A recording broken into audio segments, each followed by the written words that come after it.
दिलों की शहजादी। महलों के शहर आलमपुर में एक अजीब सी महामारी फैली। लोगों के दिल पत्थर होने लगे। प्यार, दया, डर, गुस्सा, सब भावनाएं गायब। लोग जीते जागते रोबोट बन गए। राजवैद्यों ने हाथ खड़े कर दिए। तब राजा के सामने एक बूढ़ी जादूगरनी आई, जिसका चेहरा घने घूंघट से ढका था।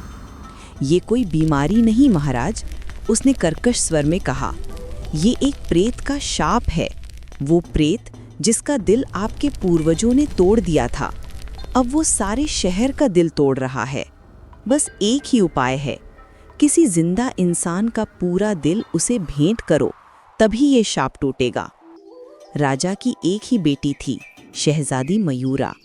उसका दिल इतना कोमल था कि वो पंछियों के घायल बच्चों को भी महल में ले आती, उनकी देखभाल करती।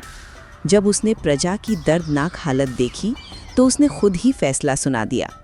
मेरा दिल ले लो, उसने जादूगरनी से कहा, आंखों में एक अजीब सी चमक के साथ। लेकिन मुझे एक वचन दो, मैं मरूंगी नहीं। मेरे दिल के टुकड़े अलग अलग रहेंगे और मैं उन्हें ढूंढ कर वापस पा लूंगी। जादूगरनी ने एक भयानक काला जादू किया। उसने मयूरा का दिल छाती से बाहर निकाला, चमकता हुआ, गर्म और 3 टुकड़ों में विभाजित। एक टुकड़ा लाल था जो प्यार की धड़कन था, दूसरा नीला जो दुख और करुणा से भरा, तीसरा काला जिसमें डर और गुस्सा सुलग रहा था। ये तीनों टुकड़े, जादूगरनी ने घोषणा की, दुनिया के 3 सबसे खतरनाक जादुई प्राणियों के पास गए हैं। लाल टुकड़ा समंदर की रानी के पास है, नीला टुकड़ा पर्वत के भूत के पास और काला टुकड़ा मेरी ही बहन के पास है जो खो गई है। अगर तुम इन तीनों को वापस पा लो तो तुम्हारा दिल फिर से जुड़ जाएगा। मयूरा की छाती में अब एक खाली काले पत्थर की डब्बी जैसा कुछ था, जिसमें से एक धीमी ठंडी हवा निकलती रहती थी। वो बिना दिल की पर जिंदा अपनी खोज पर निकल पड़ी। पहली मुलाकात, समंदर की रानी। पहला पड़ाव था काला सागर का किनारा, जहां एक गुफा के अंदर समंदर की रानी नीलिमा रहती थी। वो आधी औरत आधी ऑक्टोपस थी, जिसके चेहरे पर सदियों का दुख था। उसके पास मयूरा का लाल धड़कता हुआ टुकड़ा था, जो एक सुनहरे शंख में रखा था और गुफा को गर्म रोशनी से भरता था। तुम्हारा प्यार मुझे गर्माहट देता है, उसने तैरती हुई आवाज में कहा। इसकी कीमत है। मेरे लिए अपने प्यार की सबसे कीमती याद गाओ, वो याद जिसे सुनकर तुम्हारी आंखों में आंसू आ जाए। मयूरा ने अपनी मृत माँ की याद में एक गीत गाया, वो दिन जब माँ ने उसे पहली बार समंदर दिखाया था। गीत गाते हुए उसकी आंखों से आंसू नहीं निकले, कोई भावना नहीं थी, लेकिन नीलिमा के आंसू निकल आए। उसने शंख थाम लिया। तुम्हारे पास प्यार नहीं है, फिर भी तुमने मुझे प्यार दिया। नीलिमा रोई। ले जाओ अपना टुकड़ा, और ये भी ले जाओ। उसने मयूरा को एक नीली मोती दी। जब भी तुम्हें समझ की जरूरत हो, इसे दबाना। दूसरा टुकड़ा ढूंढने मयूरा को ठंडे बर्फीले रुद्रगिरी पर्वत पर जाना पड़ा, जहां एक विशालकाय पारदर्शी प्रेत रहता था, वृकण। वो हवा की तरह बहता और चट्टानों से अपना सर टकराता रहता था। उसकी छाती में मयूरा का नीला दुख से भरा टुकड़ा धंसा हुआ था, जो बर्फ को और भी ठंडा कर रहा था। तुम्हारा दुख मेरे दुख को शांत करता है, वृकण की आवाज चट्टानों के टकराने जैसी थी। इसे वापस ले जाओ, लेकिन पहले मुझे एक ऐसा रास्ता दिखाओ जो इस पर्वत से नीचे जाता हो। मैं यहाँ 1000 साल से फंसा हूँ। मयूरा ने बिना थकान या हताशा के पूरे 3 दिन और 3 रात चट्टानों पर निशान बनाए। एक ऐसा रास्ता बनाया जो घुमावदार था, सीधा नहीं।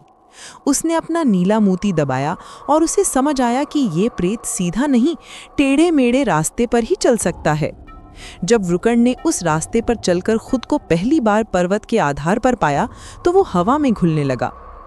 तुमने मुझे मुक्ति दी, उसने कहा, और अपनी छाती से नीला टुकड़ा निकालकर मयूरा को दे दिया।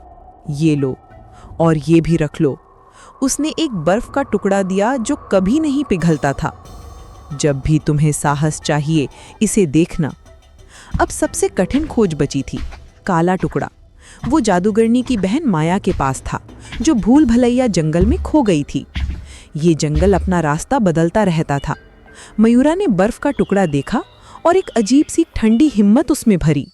वो सीधे जंगल के दिल में एक टूटी हुई झोंपड़ी में पहुंच गई। वहां एक औरत बैठी थी जो खुद जादूगरनी माया थी। वो पागल हो चुकी थी और उसकी छाती में वो काला धड़कता टुकड़ा चुभा हुआ था, जिससे लगातार डर और गुस्से की काली बूंदें टपक रही थीं। तुम मेरा डर वापस ले जाना चाहती हो? नहीं, यही मेरी ताकत है, यही मुझे बचाता है। मयूरा के पास अब 2 टुकड़े थे, लाल और नीला। उसने उन्हें अपनी खाली छाती के पास रखा। कुछ हुआ।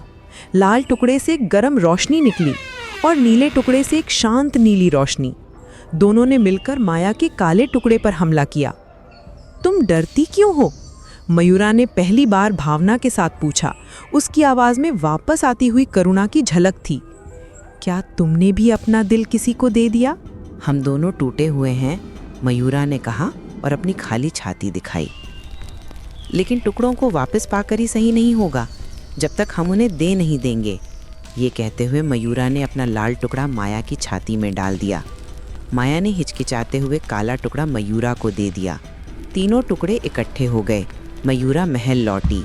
पूरा शहर उसका इंतजार कर रहा था, अभी भी भावना शून्य। जादूगरनी मुस्कुराई, अब इन्हें अपनी छाती में रखो और तुम पूरी हो जाओगी। शहर का शाप टूट जाएगा।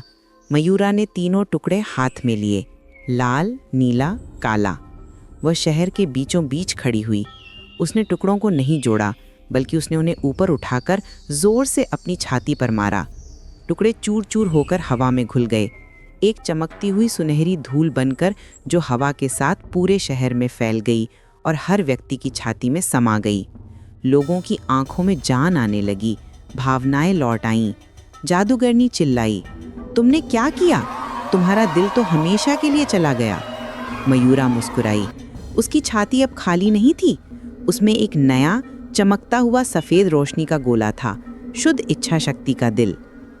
एक दिल, उसने कहा, सिर्फ भावनाओं का डिब्बा नहीं होता, ये वो इच्छा होती है जो हमें चलाती है, प्यार करने की, दुख सहने की, डर से लड़ने की।